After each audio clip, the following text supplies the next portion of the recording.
Europeans. Now, because I know this is AUBG, I know that not everybody in the audience is a European, and to you people, I want to apologize. But right now, I really need to talk to the Europeans. Europeans. Recently, a lot of people have been talking about you. You're the subject of conversations. President Macron has given his understanding of who you are. Prime Minister Orbán has given us his understanding of who you are. And certainly, most of the British public certainly have an idea of who you are. However, the best definition that I've ever heard about what it means to be European came from an elderly gentleman right here in Blagoevgrad. It was about 12 years ago, and I was going to pay my electricity bill. I walked into the office, and there was an elderly gentleman who was having a disagreement with the clerk behind the desk. And toward the end of the conversation, he sort of stood back and he said, "You can't do that to me. I'm a European." And I knew that I had heard something amazing. But what did he mean by that? Who are you, Europeans? You are 515 in economic power, 515 million fellow Europeans. You form the largest single market of its kind, with the second largest GDP in the world. You are a military power. 1.9 million people, personnel under arms, and you spend the third largest amount in terms of military expenditures per year. And you're certainly a cultural power. You are the Mona Lisa, your Gothic cathedrals, you're an unpronounceable cold beet soup that I had in Kaunas, okay? You are the Acropolis, you are Fado, you are the opening of a wonderful winter carnival in Essen.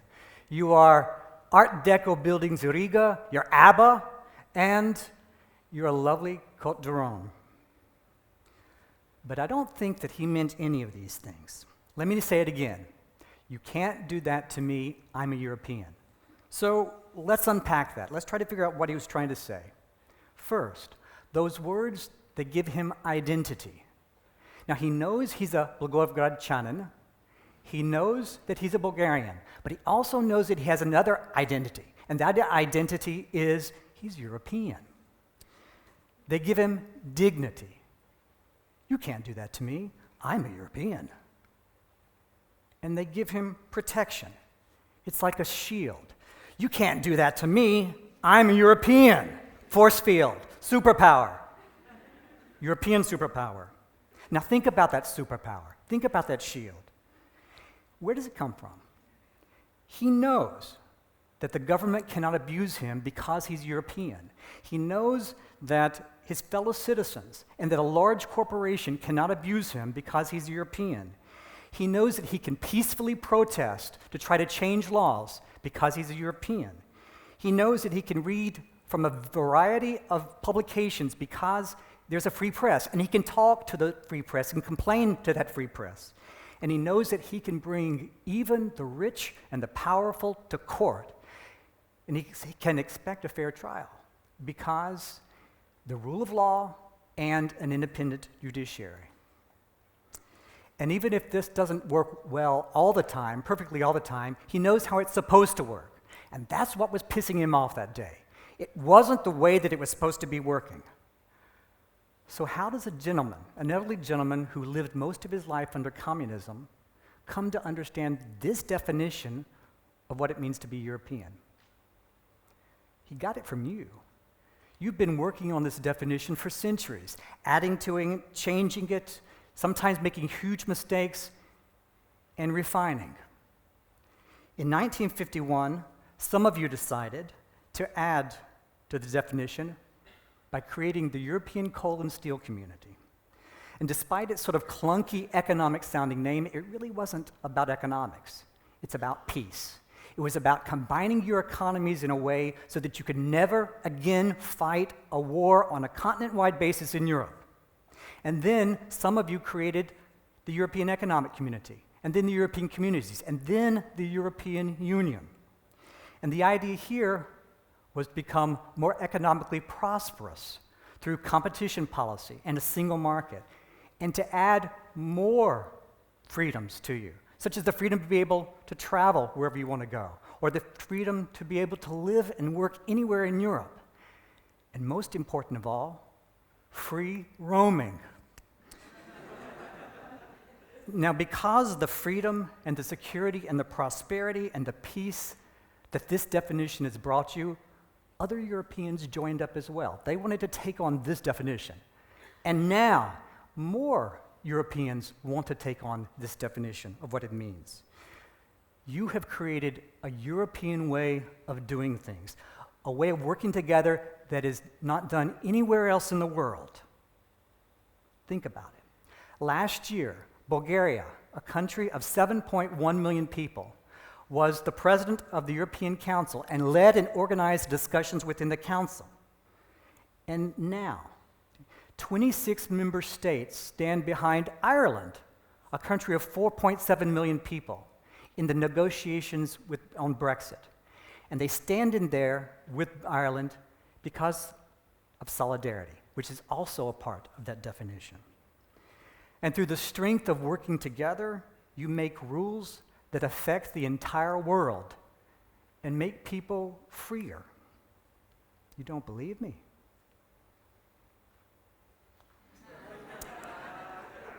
GDPR, the General Data Protection Regulation. I have to read it because you certainly can't remember it. Okay? This addition to the definition gave you the idea that Europeans should be in control of their personal information. And with the possibility of fines that go into the tens of millions of dollars or more, okay, and your reputation for enforcement effectively, you have changed the way that businesses do business all over the world. But oh my God, only you could create something this complicated. Okay? It's torture by EU speak. Why not just call it what it really is?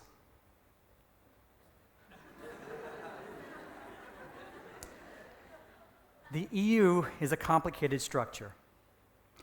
How it makes decisions is really complicated. What it decides is really complicated. And EU officials don't make it any easier when they talk about the EU in such bizarre, confusing ways, complicated ways, in ways that make it sound so far away and so removed from your everyday lives. But of course it's complicated. It has to be complicated. It's complicated because you're complicated. You are, after all, you're European. 27 member states, 24 official languages, lots of regional and city ties and allegiances, different ones. Okay? Different customs, different traditions, different ways of life. Yet despite these differences, by working together, you have become prosperous and peaceful and powerful. You are admired, you're desired, you're respected, you are looked up to, and you're envied. And some people are a little afraid of you. And despite all of the success, things are not perfect in Europe. There are real problems. And so some people say, okay, the way we're going to solve these problems is by changing the definition of what it means to be European. That the problems are too scary, they're too big, they're too awful. And so instead of keeping the definition, let's change the definition of European. Let's throw out the idea of a free press. Let's throw out the idea of an independent judiciary. And let's just, if we do all of that, the problems will be easier to solve. At least that's what they say now. You Europeans, you are in the middle of a discussion, a debate about what it means to be European. From May 23rd to 26th, some of you will have a chance to help decide what it means to be European. You can vote in the European parliamentary elections. Now, political scholars like me, we call the European Parliament elections second-order elections. That's a fancy way of saying that not too many people pay attention to them and not too many people vote in them. You, younger Europeans, you really don't vote in these elections. In the last elections 5 years ago, only 28% of you voted in these elections. And the big irony is that you, when we do the surveys, you are the group that is most enthusiastic or most comfortable with the idea of being Europe and European. And that's a real problem, because elections matter. And not voting means you're allowing somebody else to define what it means to be European and what it might mean to be you. You, young people of Europe, I firmly believe you are vital to finding the solutions to the problems that Europe faces without changing the definition of what it means to be European. And I know you can do it. I've worked with you for 27 years. You are so amazing. I know that you can do this, but you have to do it. And time is running out. Definitions can change very quickly. Anybody? What is this? Absolutely, it's a hashtag, right? For the first 15 years of my life, and I bet you didn't know I was that old, but for the first 50 years of my life, this was a number sign or a pound sign. And then one day, it seems like almost overnight, I sort of woke up and all of a sudden, it wasn't anymore. Definitions can change very quickly, sometimes for the better and sometimes for the worse. So before you vote, listen to the definitions being offered about what it means to be a European.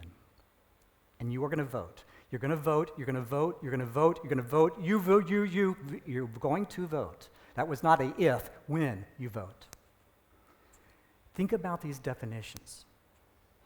And when you do think about these definitions, I hope that you will remember the wonderful, amazing definition given by an elderly gentleman arguing over his electricity bill in our Blagoevgrad, Bulgaria.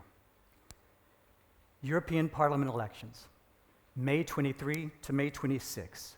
You are European. Thanks.